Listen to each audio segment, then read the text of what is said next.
Fight forever paleontologist, infinitist, verbalist, freestylist, exorcist, rapist, but just in proportion as this process of extermination has acted to and on an enormous scale, so must the number of intermediate varieties which have formerly existed by truly enormous. Why then is not every geological formation and every stratum full of such intermediate links? Geology assuredly does not reveal any such finely graduated organic chain, and this perhaps is the most obvious and serious objection which can be urged against the theory. The explanation lies, as I believe, in the extreme imperfection of a geological record. The carpenter's daughter has one named for herself and deserved to win it.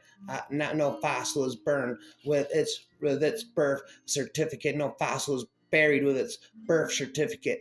That and the scarcity of fossils means that it is effectively impossible to link fossils into chains of cause and effect in any valid way. To take a line of fossils and claim that they represent a lineage is not a scientific hypothesis that can be tested, but an assertion that carries the same validity and as a bedtime story, amusing, perhaps very instructive, but not scientific, rapid, about riddle, about mathematic, schizophrenic. The idea that the one can go to the fossil record and expect to empirically recover an ancestor descendant sequence, be it of species, genera, families, or whatever, has been and continues to be a pernicious illusion of the phase. The fossil record sounds impressive and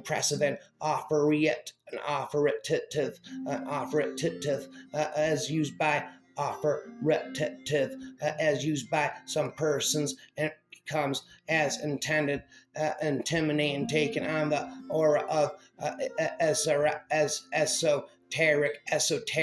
truth as expounded by an elite class of specialists. But what is it really? The fossil record only data in search of interpretation. All claims to the contrary that I know, and I know of several, are so much superstition. The worse the country, the more tortured it is by water and wind, more broken and carved, the more it attracts fossil hunters who depend on the planet to open itself to us.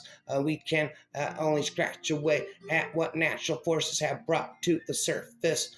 Fossils do not require long ages to form. In fact, they must form quickly. Otherwise, the organisms of softer tissues and even bones suffer decay. Shells or teeth, enamel naturally take longer to disintegrate. After some of the largest volcanic eruptions in Earth history that desecrated ecosystems, dinosaurs became more diverse, more abundant, and larger. Completely new dinosaur species were evolved and spread into new environments, while others groups of animals went extinct as the world was going to hell. Dinosaurs were thriving, somehow taking advantage of the chaos around them, never end them, spit them. The Jurassic period marks the beginning of the age of the dinosaurs. Prosper. Yes, the first true dinosaurs entered the scene at least 30 million years ago, before the Jurassic began. But as we've seen, these earlier Triassic dinosaurs had not even a remote claim to be dominant. The Pangea began to split, and the dinosaurs emerged from the ashes and found themselves with a new, much emptier world, which they proceeded to conquer over the first few 10 of millions of years of the Jurassic. Dinosaurs diversified into a dizzying array of new species, entirely new subgroups originated, some of which will persist for another 130 plus million years. They got larger and spread around the globe, colonizing human areas, deserts, and everything in between. By the middle part of the Jurassic period, rapid, never ending, by the middle part of the Jurassic, the major types of dinosaurs could be found. all over the world. As it spins and it whirls and it twirls the Jurassic world. That quintessential